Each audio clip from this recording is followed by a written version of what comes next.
It turned into that. So I'm trying to think, it feels like we did something last year about this time, right, in the football team room, right? Yeah. And then I think after that we announced some of the game day things. So, I got last couple weeks, we probably got a lot of requests for some individual time. So we figured let's just knock it out. So if you did request time, you're in this room. If you didn't request time, then I guess it's an added bonus. So we're trying to give you some content. Obviously summer around here, so a lot of our coaches are out, hopefully getting some family time, some vacation time. Obviously we still have camps, we still have some summer recruiting, but for the most part, this is a time of year where if you don't kind of catch your breath, that last week in June, first week in July, then the windows close pretty quick. Let me just kind of go over a couple things before we open it up. Just from an athletic and business standpoint, we finished 10th in the Directors' Cup this year. Last year we finished 8th, this year 10th, and that's without a team winning a national championship that counts towards that standing. Our pistol team won the 6th national championship in a row. Really proud of what they do and the athletes in that program. 10 of our teams finished in the top 8 of their respective sports, 6 conference championships, 3 conference coaches of the year, and then a lot of attention around our women's ice hockey program with the Olympic movement this year. So had a bunch of athletes, current and former athletes, participating in the Olympic Games. Our cheer and dance teams won the national championship. And then Brutus. Brutus is a national champion, right? I mean, everybody should celebrate the state ambassador, Brutus the Buckeye, being a national champion. So really cool about that. We had our best ticket sales revenue year ever on record. We had the second best fundraising year on record. Last year was the best fundraising year. This year's the second best. So back-to-back years of record fundraising for our Buckeye Club and our staff. Best sponsorship year ever. Best licensing revenue year ever. We have the biggest budget that we've ever had in our program history. We're taking all of our data analytics structure and we're putting that under one umbrella. We had 14 or 15 different systems. We're trying to be really smart about our business intelligence area. And so taking our data analytic and consolidating that into one unit, we've done that. We have 5 stadium shows in the shoe this year. I know all of you, especially Tim May, will be at AC/DC on July 15th. Right, Tim? Yes. Front and center. Yep. But, again, really proud of what our team does with our stadium shows and all the concerts. And, whether it's Ella Langley at the Schottenstein Center, and she's off the charts right now, or doing these big stadium shows, we're the best in the industry at pulling these off. Our academic success, 3.4 GPA, 36 of our 36 programs had a 3.0 GPA for this academic year. 20 teams have a perfect APR score. Football 3 years in a row at 1,000. Really proud of academic success. 96% of our athletes that exhausted their eligibility this past year either have a job, they're turning pro in their sport, or they're going to some post-grad school. And I think we had 8 athletes that didn't have anything, and they've all got something in the works, but 96% of our athletes are doing something. Turn pro, have a job, go to grad school. First year of revenue share in our new NIL structure. So really proud of how our staff and our coaches and our partners like Ohio State Sports Properties have adjusted, adapted. We've leaned all in this new era. So really proud of what we've done from that standpoint. And then we have some leadership transition. Janine Oman is retiring on June 30th. We announced that last summer. Carly Grimshaw will step into her role as one of our senior executive associate athletic directors and senior women's administrator. Carly's a former athlete here, been involved in leadership here a long time, so really excited about Carly and wish Janine all the best.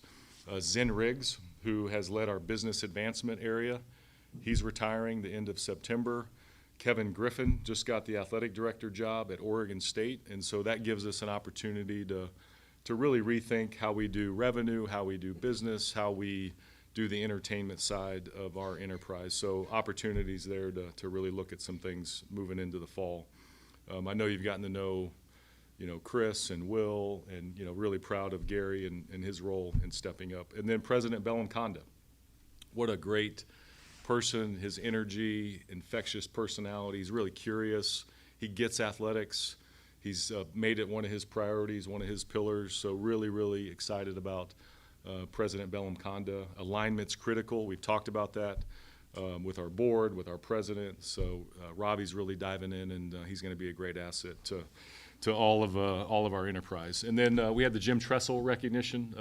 One of the most really coolest things that I've done since I've been here is getting to know Coach Tressel and what he stands for, his leadership, what he's meant to the state, but obviously what he's meant to Ohio State. So excited about that ceremony on September 5th. We can talk about projects. I'm sure you guys will ask about that, but I've made the comment Ohio Stadium's always under construction. That's the case now. It will be next year. It will be in the future. So lots of things happening there. And really, for us, what's next is we're going to really package all the stuff that we've done. We've done a lot of things in the last 18 months. Let's make a list of those things and really tell people what we've done, because some things have been public, some things haven't. And then here's what's next. Woody Hayes Complex, Ice Arena. We need to get our student-athlete academic support services area in one building. Right now they're in 2 different buildings. The OSU Golf Club clubhouse needs major work. It's time to modernize that building, so working on a project for that. We have some things in the Fawcett Center that we're working on.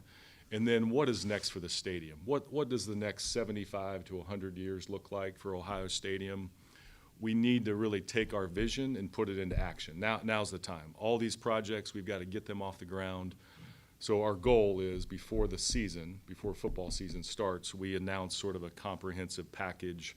Here's what we've been doing, here's the things in the works right now, and then here's what's coming. And here's how we'll pay for them, here's the funding mechanism, here's what they may look like in some degree. So that's the goal, is to get all of that off the ground moving forward.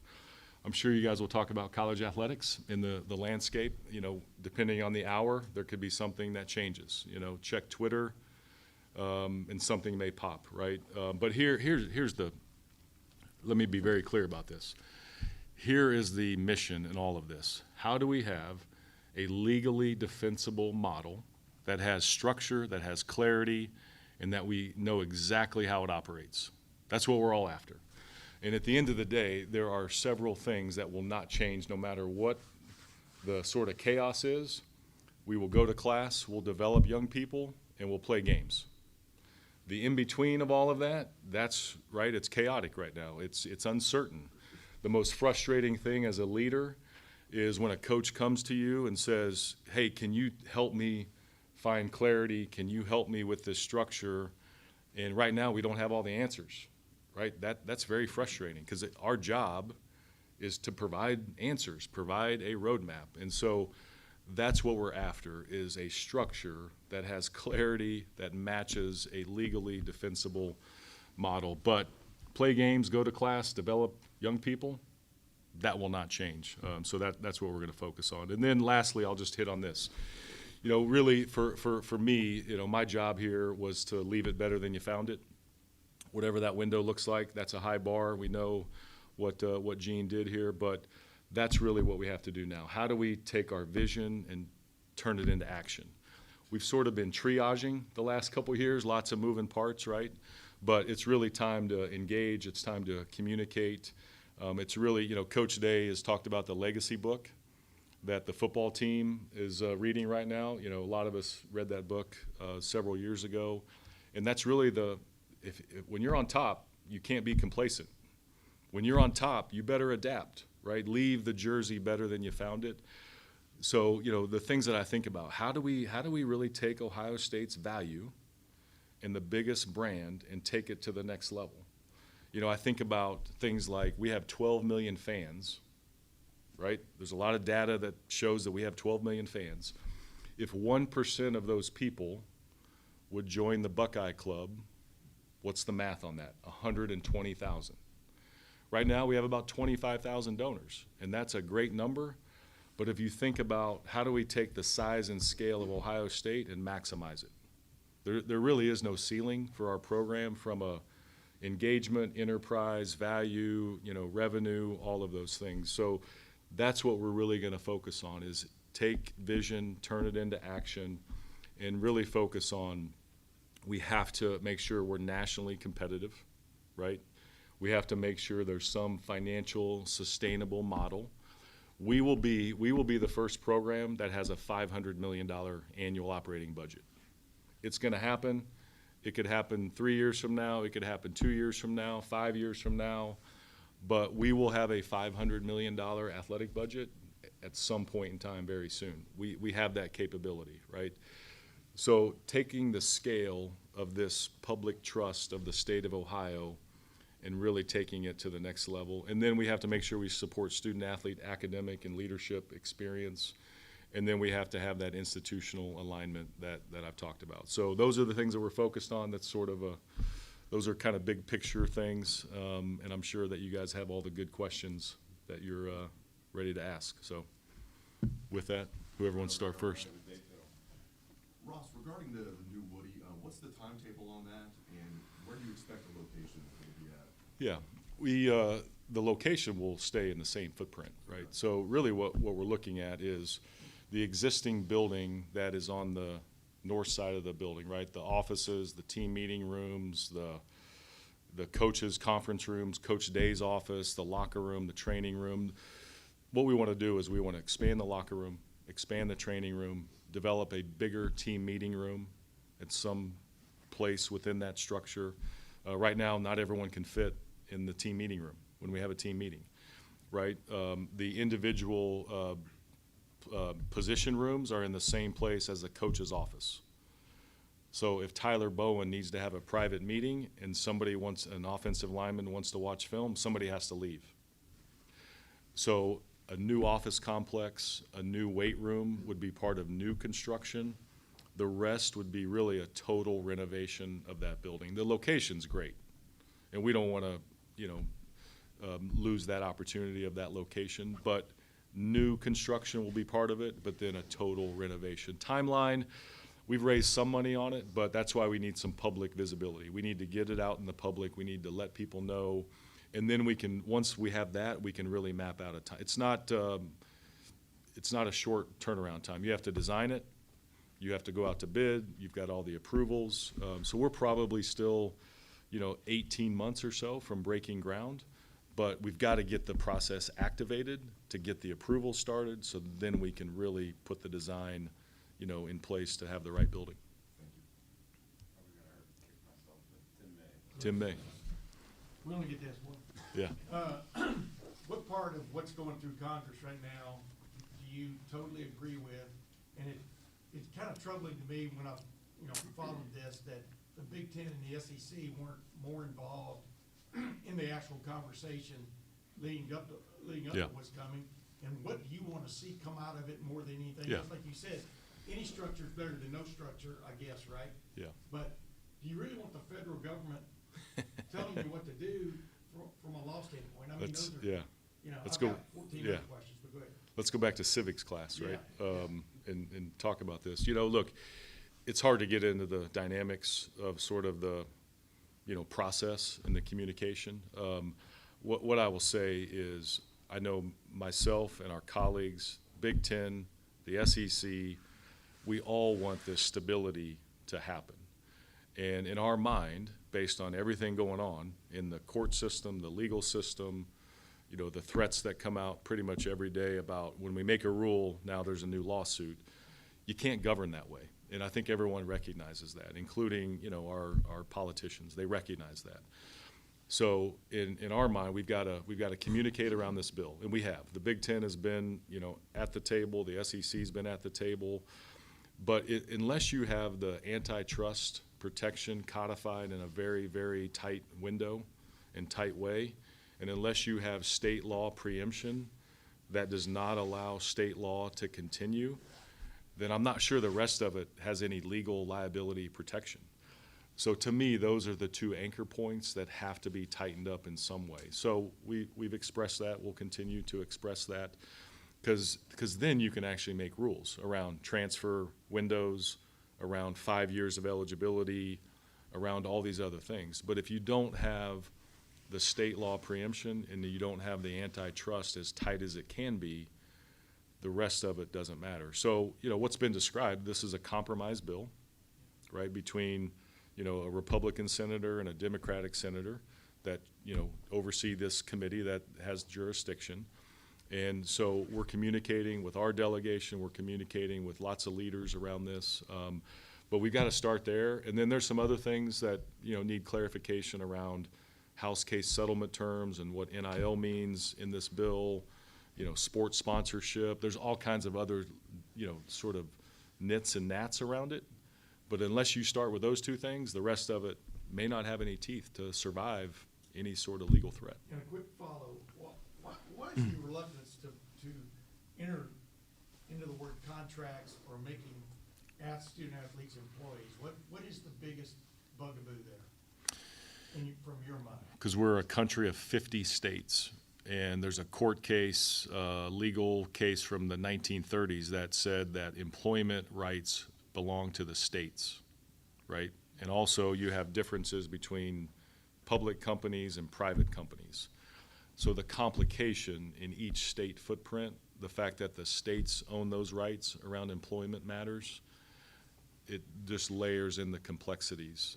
So yes, those are the things we have to talk about that. We have to talk about, is there a structure beside that? Is there a structure that happens maybe within the Big Ten model, where could the Big Ten house, some structure with the athletes, but you also commit to coming to Ohio State? Here's your Ohio State financial package, but then here's a Big Ten structure. Those are the kind of things that we need to continue to talk about, and maybe that's the pathway to get something done. Very complex. Ross, yesterday, the FBS Oversight Committee talked about 2 off-season practice periods. Have you talked to Brian about that? What would that look like here? Is that like a March, April, spring, and a June OTA? Don't know yet. So that just came out. What we didn't know that it would be. We knew that there's going to be some modification. We didn't know that you'd sort of have these separate windows, where you're only allowed 5 weeks max during those windows, right? So that's something that coach, Mickey Marotti, they'll have to sit down and map out, okay, what's best? Do we keep the 5 weeks the same that we've always done and, have a spring game, and then you have 2 weeks, maybe the first couple weeks in June? I mean, right now they can be out there. There's an 8-hour rule. They can be out there on the field doing some instruction. So I think there's a lot to learn in terms of how we can modify the calendar and get the right approach, leading into the season. But the spring game will not be going away, probably, right? Don't know yet. We'll have to sit down and talk about that. Again, it depends on how do you take the current window that we have now and apply that to a new model. Do we take only 2 weeks in the, March and April? Because we want 5 weeks, in May and June? I don't know yet, right? So whatever that looks like, we have to do it. What's better for the players and what's better to prepare the team, and that'll be kind of the anchor. And then we'll decide how do we engage fans, in those activities.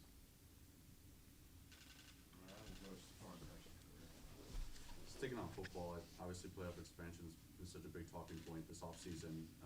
At spring meetings, Ryan did an interview and he talked about how he felt like for college football and for the Big Ten as a whole, a 2014 playoff, seemed like it would be healthy for the sport. But kind of raised the question of like, what does it mean for Ohio State? You don't know exactly. Like, for someone who just cares about Ohio State football and doesn't care about necessarily like the good of the sport, why would an Ohio State fan want the 2014 college football playoff? Yeah, it's a great question, right? It's been a debate that's been very public, that's been out there, Stefan. Here's the thing. It's easy to be selfish, right? Because we could actually go back to the AP BCS polling era, right? And one versus two would have been Indiana and Ohio State, right? That would have been the matchup, the BCS championship, 1 and 2. But I think you also have to evolve. And you have to look at the game, in a holistic way. Some of these calendar things I think will help. But what we're not talking about right now is when should the season end, right? And how do we maximize a better window for high leverage games? We're going to go back. We're going to start the football season in what's called week 0 now. That'll now become week 1. We'll have to, adapt our schedules accordingly. But what does postseason look like and what should it look like in the modern context? And the other thing I don't think we're asking enough about is, what do the players want? The players I talk to, they want to play in the highest leverage games possible. So how do we create that system? And I think if you look at the calendar, I think if you look at high leverage games, I think if you look at the state of college football, I think that lends itself to an expansion. Again, selfishly for Ohio State, we could go back to 2 or 4, and we'll probably be okay, right, for the most every year.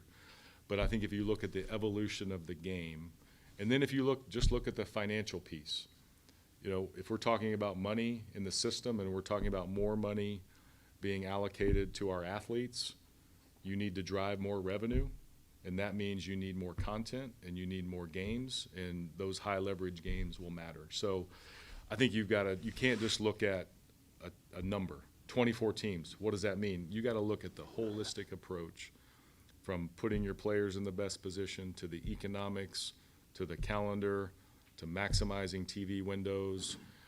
To me, it doesn't make any sense that we're playing a championship game on, what, January 25th?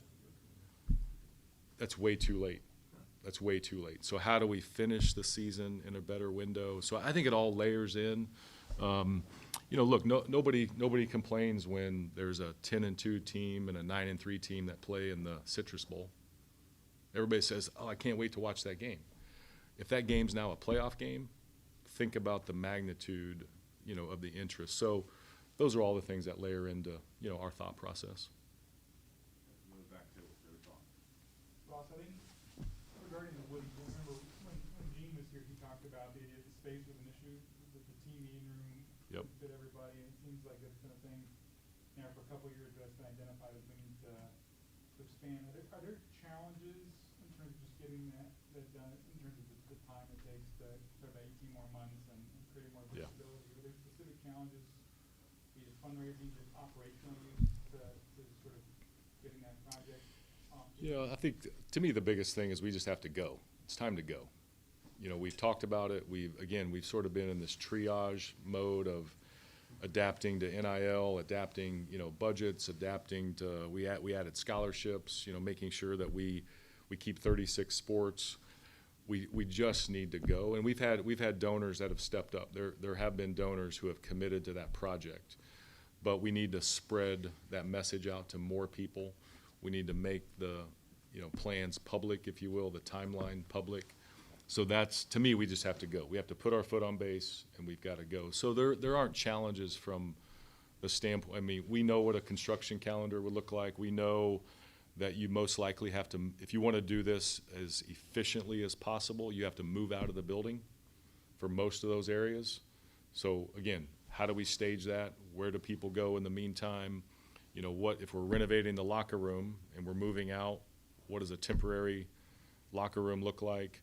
So there'll be some short-term sort of pain along the way in logistics, but frankly, for me, it's just time to go. Like, we've got to get this thing off the ground. We've been talking about it long enough, and now's the time. What's your fundraising goal for right now? Yeah, the construction cost, I mean, right now we're saying it's about a $125 million project is what's targeted at this point. And that forecasts future cost escalation and things like that. So $125 million project. We have gifts committed, and then we have proposals in front of people that would get us pretty close to that number.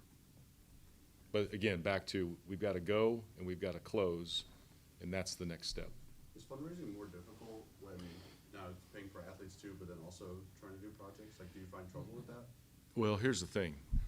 So even since I've been here at Ohio State, you know, 2+ years, we are on our 3rd iteration of NIL in 2.5 years, right? And so, you know, the first year I was here, and this was happening before I got here, it was, you know, donor-based, you know, give to collectives, right? And then my first full year that I was here, it was sort of a hybrid, right? We had some sponsorship activation. We had money going through collectives that we helped raise, right? It was sort of a hybrid. And then this year, it's been rev share and third-party NIL agreements. And collectives, not as much, right? Donors giving, not as much. They have to be a valid business, right? So in 3 years, so now I really believe that now we have a clear message to our donors to say, this is what NIL is, and now we get back to sort of traditional fundraising. And then we have to expand that donor base. We really do. And our team has a really good plan, a really good roadmap to launch a lot of things separate from our campaign. But that's what we have to, I believe now we finally have the clarity where I can look at a donor and say, these are the priorities. The last couple of years it's been, well, this is a priority a little bit, and this is a priority a little bit. Now, again, now I think we can have a clear pathway. Stay in the back, Rob Wall. Yeah, Ross, I was wondering, Maria Cantwell is pretty critical of the Big Ten and SEC. You've been in those meetings. Is there any fear or concern that the two conferences have overreached? Or is it we need to take care of our own interests, specifically pooling media rights? Yeah.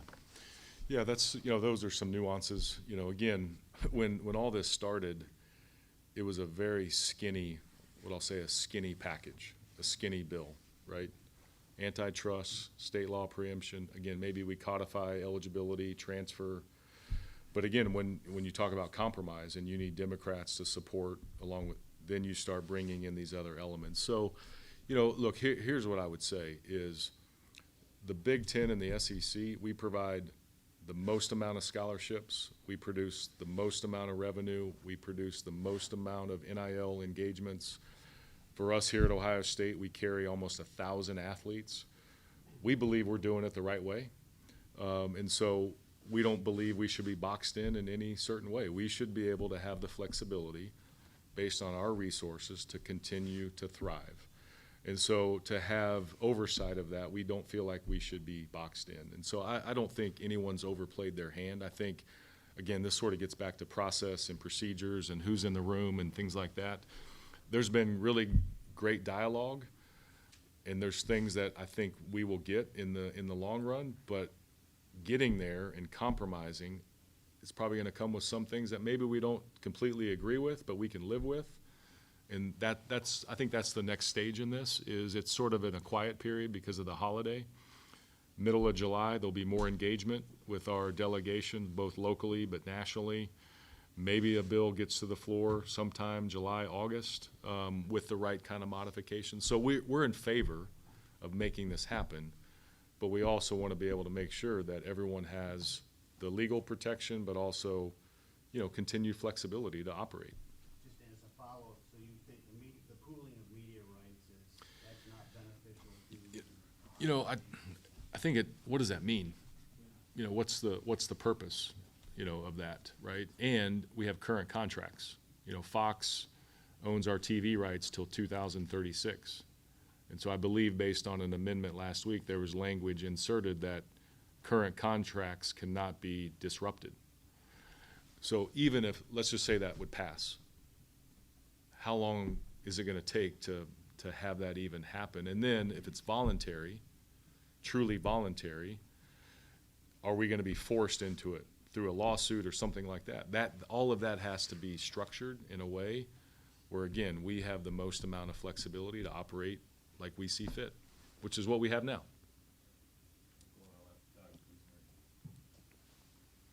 So, if you were somehow forced into a world of pooled media rights,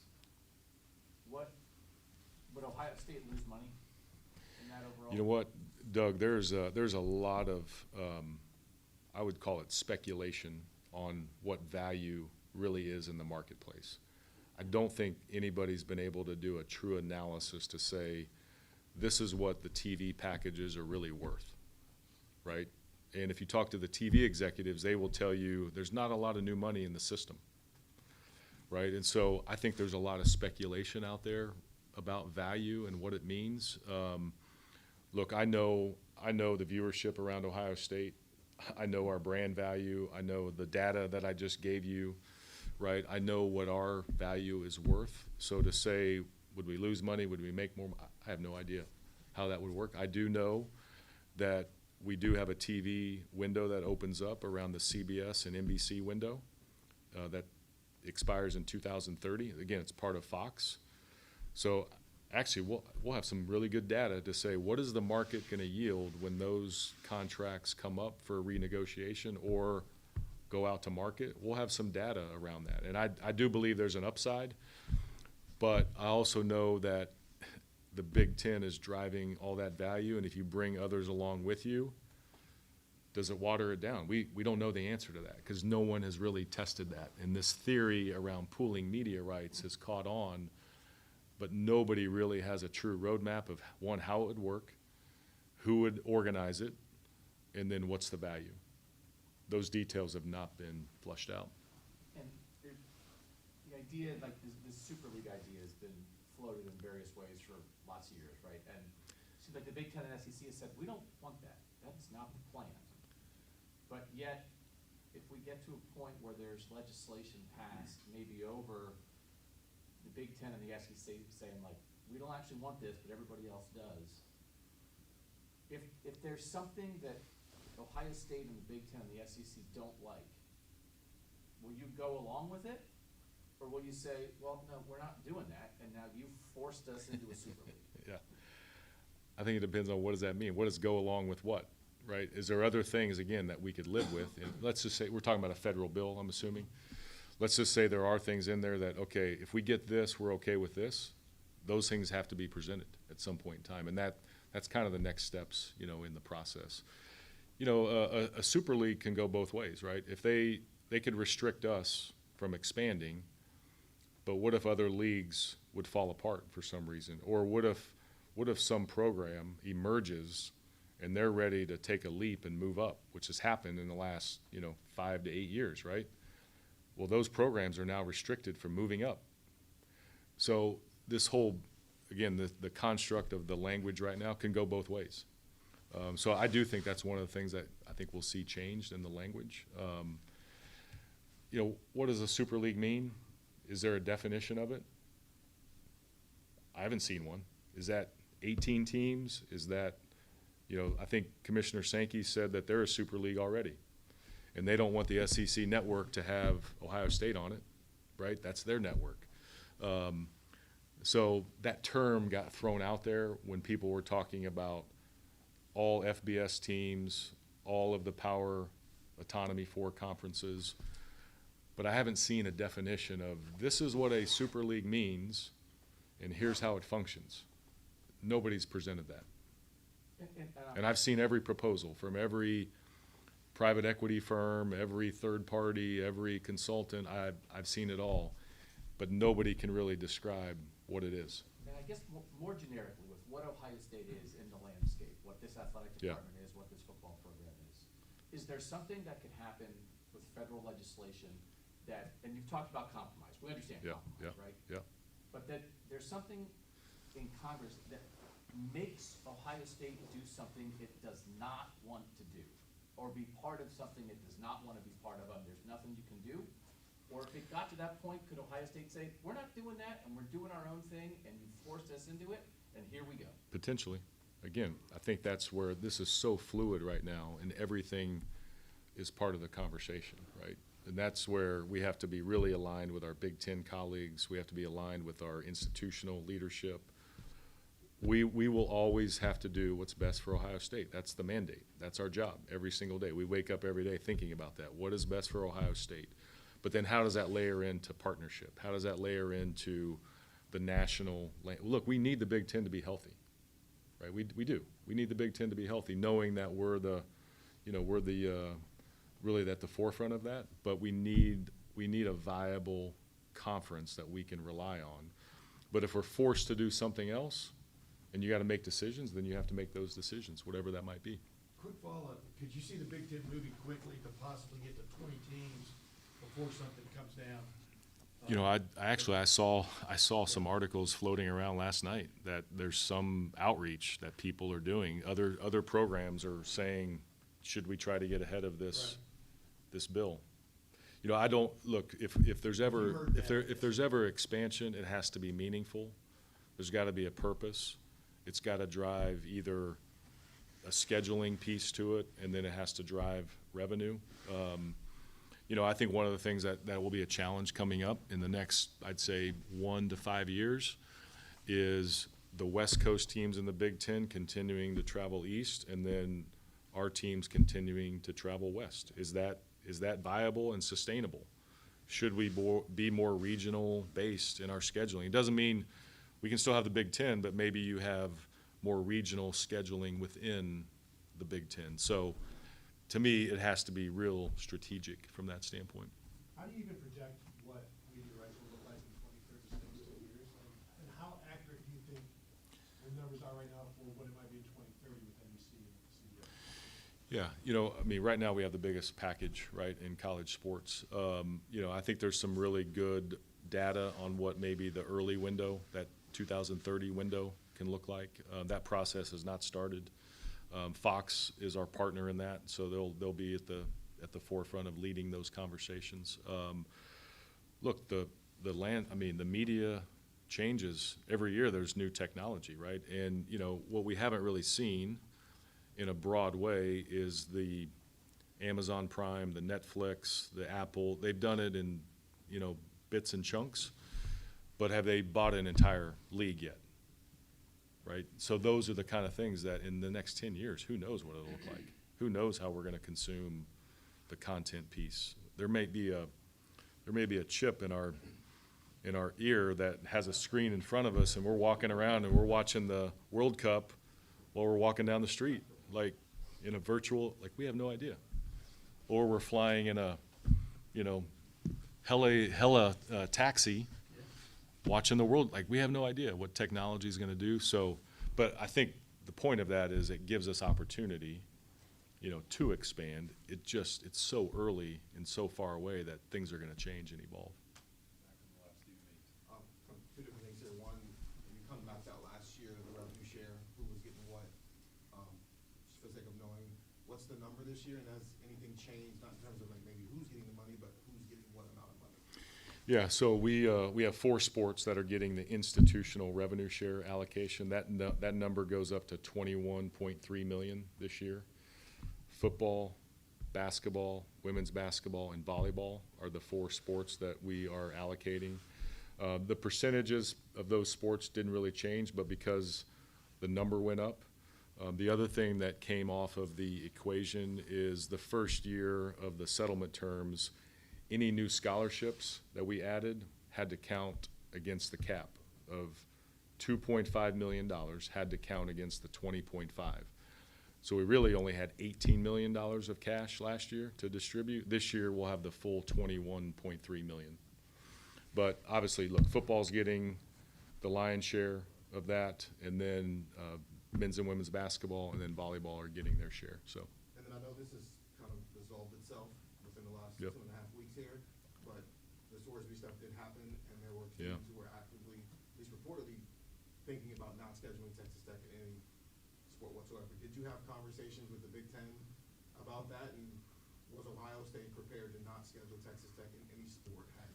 Yeah, it was fascinating timing because we had our athletic director convention out in Las Vegas, of all places.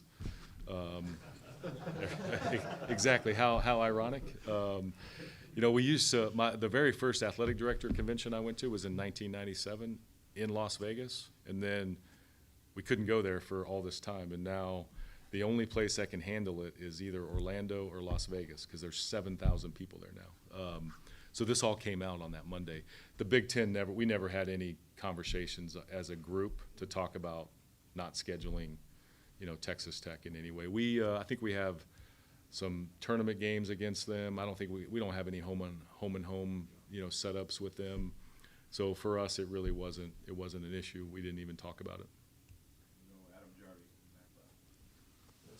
Ross, in the rev share era, piggyback off that one a little bit, from a resources and financial support standpoint, where does your men's basketball program stand when compared with other Big Ten schools, and what more support, if any, do you think they need to make sure that they're on an even standing with other teams if you feel they're not right now? Yeah.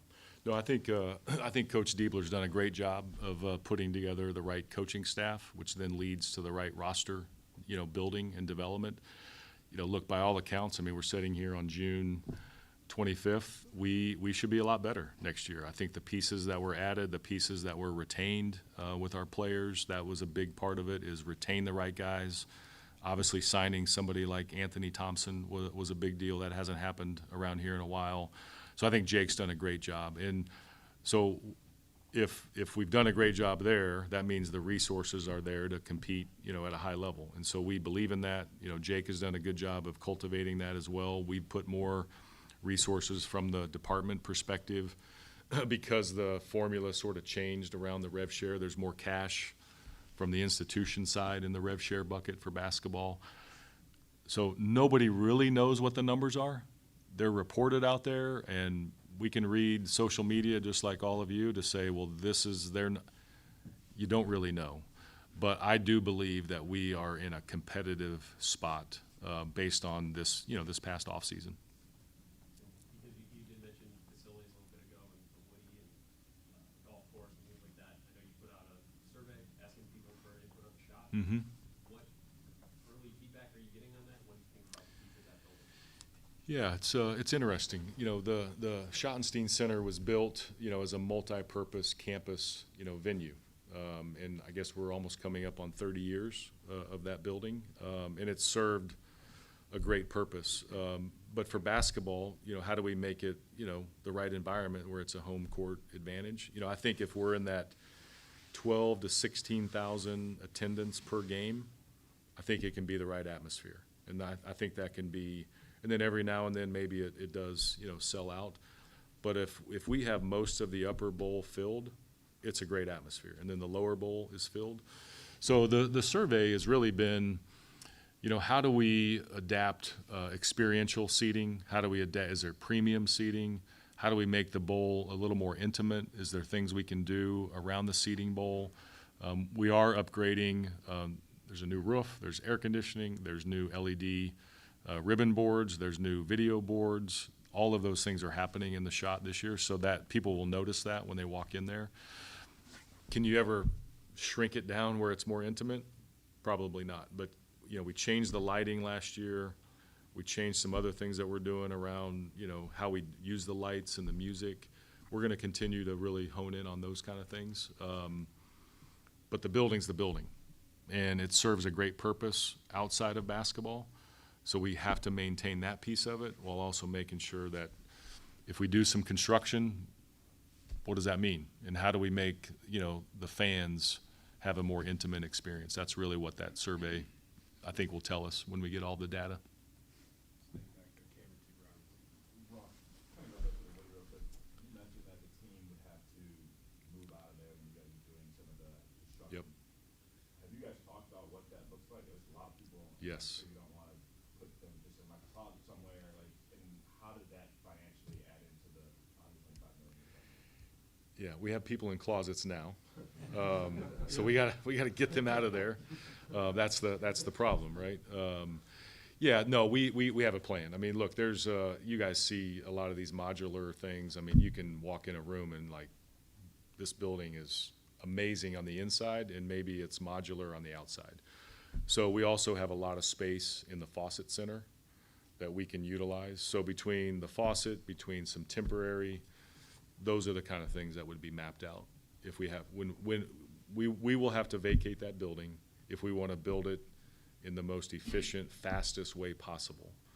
And so we'll have a good plan. We'll have a good plan around that, and that's built into the cost. All of that's built into that $125 million cost. But Yeah. that wouldn't impact the practice field, the indoor field, or would it?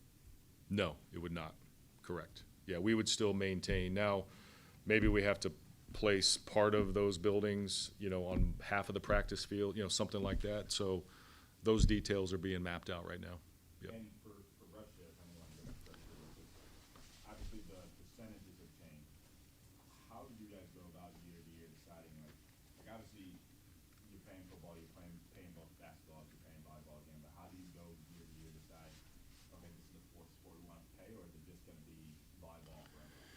Yeah, we leaned into that from the very beginning. Volleyball, I think has a chance to be really good around here. And Jen has done, I think, a really good job of building that roster. We need to get back on track. I mean, we were in the Elite Eight not that long ago. So we think volleyball, from a viewership standpoint, from an attendance standpoint, volleyball is really in that third and fourth spot, you know, especially in the Big Ten. So, and again, then you looked at sort of a Title IX piece of it, right? How do we balance, you know, male-female distribution? So that was all part of the equation. So I don't anticipate any changes in the four.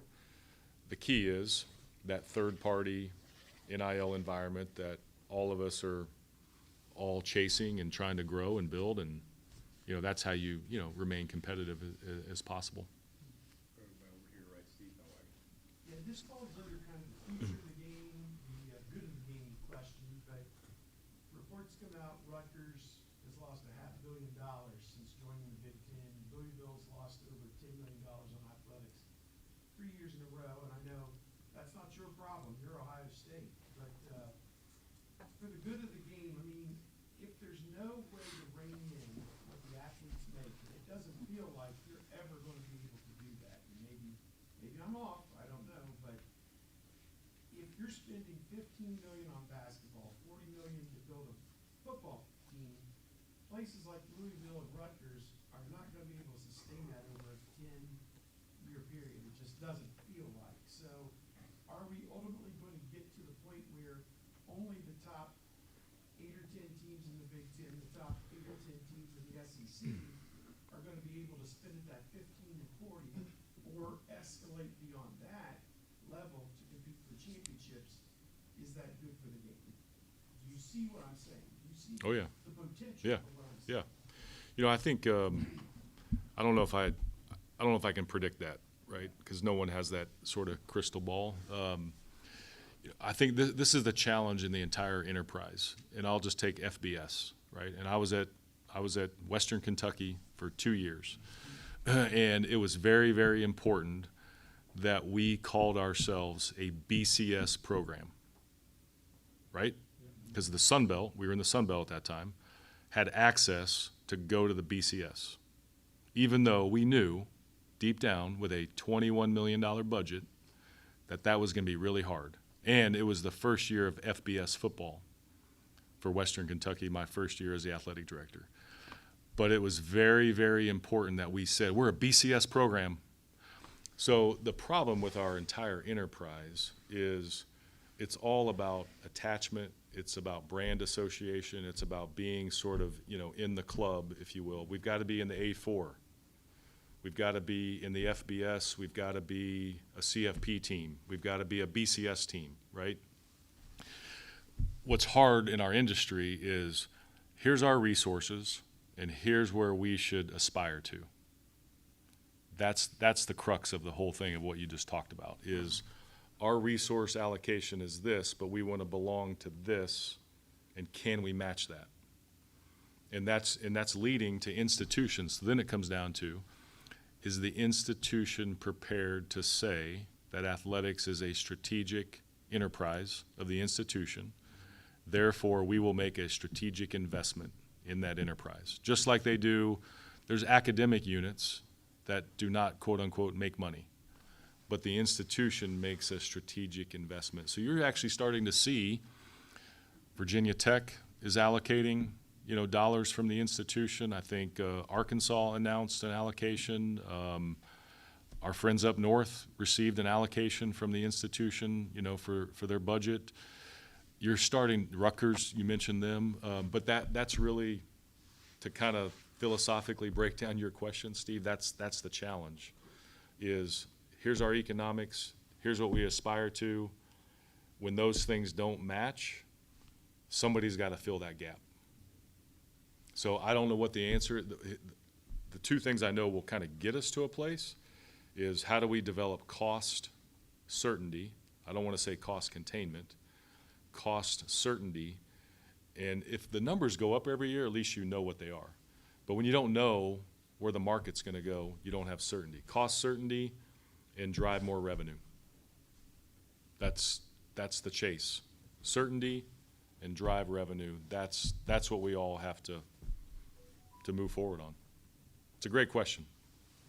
You talked about the stadium always being under construction, and certainly the idea of adding additional revenue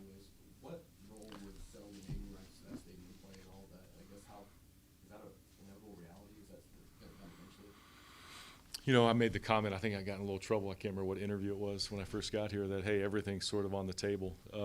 You know, and that's probably still the case. Obviously, look, we've done the Safe Light Field. We're in conversations, you know, around a jersey patch. You know, what does that look like? Hopefully we can get something done before the season. You know, I think the stadium naming rights, look, it's owned by the state of Ohio. Right, so I think there's a very careful analysis that would have to take place. If you pursue that, who's the partner? What does that look like? You know, other places have protected names with other donations or other commitments where they protected the name of the stadium. Is it something like that? Part of this next iteration is we really need a comprehensive plan on what does the next 50, 75, 100 years look like. Infrastructure, mechanical, electrical, restrooms, toilets, concessions, premium seating, experiential. So those are the things that we're studying right now. And then you have to map out a funding plan, right? A funding plan, given the scope of our program, I think we can have a really successful process. You know, is there other partners that could help you with that? Absolutely, we'll talk about that. But naming rights we would not lead with naming rights. Ross, we got time for a couple bills. Okay. Bill Landis and then Bill Rabinowitz. Ideally, in your mind, what would the revenue sharing cap be? Or would there be one? Remember what I said last year? Numbers lead to narratives. You know, here's again, this is all, it's all layered and complex, right? So the federal bill, has certain things that they actually took away the ability to have third-party NIL because it would count against the cap. That's what the bill says. The House case allows us to be involved in third party. So if that bill stands, then I think there would have to be an adjustment to the revenue share cap. We would have to start a process to try to renegotiate that piece of it. And there's conversations around that right now, but I think we have to get through this federal bill process first. And then it goes back a little bit to Steve's question. Is that indexed to Ohio State's numbers? Because right now the revenue share cap is indexed to the Autonomy 4, and including the Pac-12 still has some remnants in there in the equation. Ticket sales, sponsorship, licensing, TV distribution, college football playoff, it's averaged out over the Autonomy 4 conferences, and then it's 22%. If we took 22% of those categories at Ohio State, that number is a lot bigger than 21 million. So is there a process where the index changes? So I think if you put out a hard number, I think that challenges and complicates everything. But if it's indexed to a certain percentage, then I think that's a better formula. And hopefully those are things that we can continue to look at. Do you see in the future at all potentially the rising cost of having to pay for student athletes having an effect on coach compensation? Does coach compensation have to come down for the player number to keep going up? I think it's all situational. That hasn't happened yet, right, in the marketplace, even though, again, the last 4 years we've had really NIL at a high level. You haven't seen that impacted. So maybe in another cycle, maybe in new hires, but that has not been the case. The market has not reacted to that. And look, we're on the leading edge from an assistant salary pool standpoint. We have the highest salary pool in college football, right? And so because we want to have the right guys who can develop, the right coaches who can develop these young men and get them to that next level. So we have leaned in on having the right people. So you haven't seen that impacted yet. Does that happen in a cycle? Does that happen in a reset at some point? Maybe, but I haven't seen that yet. Could we get to a point where your rev share is 22% of your revenue, not the average revenue, or would that never work? Again, federal, codified, legally defensible structure is what we're all after. If there's a way to codify that, if there's a way to allow us, again, to invest as we see fit, to me that's preferable to us, but there needs to be certainty. right? There needs to be certainty around what that is. If it's just a race every year where we really can't control it and it's dictated truly by the market and there's no visibility on what the true market is, that's not a good system to live in. So we would want a system where we have certainty, where Ohio State continues to exercise its value, whatever that looks like. That's a model that we would support. Sound like some, got a bunch I can ask. Just a real quick question. You mentioned like schools like Michigan, contributing to the athletic, this has always been a self-funded athletic program. I'm assuming that's gonna stay the same? Correct, yep. Yeah, we're self-sustaining. And that's, again, back to the $500 million, that's the pursuit, is we have to grow. In some ways, college sports, college football has never been healthier, right? Ratings are great, games are great. But I hear all the time, and I'm sure you do and everyone else who does, is there are a lot of people who are just kind of like throwing up their hands about transfer portal, NIL, the chaos. Mhm. Like, this is not sustainable, I'm losing interest because the players I root for as a freshman are gone as a sophomore, I don't know these guys, it's all about money. I mean, look, I'm not naive, and college sports always been. Yeah. Are you concerned, is Ohio State, is there a feeling among people like you that this is on the verge of being out of control and we have to rein this in so that people will still care the way they've always cared? Yeah. I think it goes back to what I mentioned about the three things that I know are not going to change. And if we keep those three things in place, the business aspects, if we communicate and we're transparent about those business aspects, again, people may not like it, but at least they understand it. Those are the kind of things that I think about, is how do we maintain our purpose? Again, education's not going away. We can talk about the money, and we're embracing all of that, but that piece is not going to go away. And then we're still going to have football Saturdays. We're still going to play soccer games and hockey games and all of those things. Those pieces are not going to go away. But it goes back to what we've been talking about, is I think if we have clarity on what the model is and it's legally defendable, so we're not getting sued all the time, then I think people will say, okay, I can decide to embrace this and like it, or, hey, that's not what I grew up with, and I may move on. But the lack of clarity, I think that's what the people I talk to, that's what they're frustrated about. But you know what? They're still a Buckeye, and they still want to watch us play. They still want to watch us win. They want to know what they can do to help. So to me, the clarity of the structure has to get there before that would happen. But it's really fascinating. Given all these challenges, ratings are up, viewership is up. I just went through all of our data with all of our revenues. People, they still care, but we can't lose that. And what is your level of confidence that a bill will become law that is palatable to you and to most Congress? Yeah. Yeah. Look, I think the question first is, will it even pass, the Senate, the next round? And we don't know the answer to that. So I think the answer to that question for me is, what do the next couple weeks look like? What does the next 6 weeks look like? Can we make some impact on some of these changes? I do believe that we can.